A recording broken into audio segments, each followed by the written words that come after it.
Anyway, let's talk about something completely different. Upskirting. Now, never really heard of upskirting until a few years ago, but it's basically when someone takes surreptitious, sexually intrusive photographs. So basically, takes a photograph up a woman's skirt. And that's going to become a specific criminal offence punishable by up to 2 years in prison in England, as was confirmed by the Justice Minister Lucy Fraser. The government is going to back a private members' bill introduced by the Lib Dem MP for Bath, Wira Hobhouse, trying to outlaw the practice. It will follow suit from from Wales and Scotland, where there already is an offence. Let's talk to Natalie Collins, who's a gender justice specialist and founder of Spark, and joins us now. Good morning to you, Natalie. Good morning. Good morning. I have to say, I'd never heard of this as a thing, but I suppose people didn't routinely wander around with cameras until only a few years ago on their phones. But the woman who first complained about this, Gina Martin, who started the online campaign for it to be criminalised, was amazed to discover when it happened to her that the police wouldn't prosecute the man because it wasn't a specific offence, and because she'd been wearing underwear underneath her skirt, where he'd basically got his phone and managed to take a photo at a music festival last summer in Hyde Park underneath her clothes, that it wasn't therefore an obscene photo, it wasn't illegal, and no crime had actually been committed. And when she actually started this online petition, she was amazed to discover how many other women this had happened to.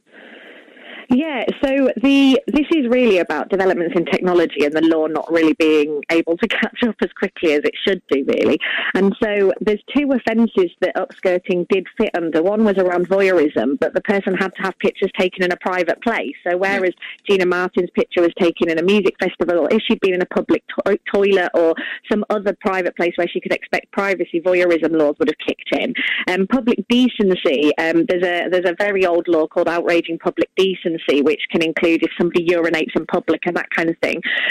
But more than two people would have needed to see the image for it to be considered a public decency offence. And she'd managed to grab the phone off this guy as soon as he'd taken the picture.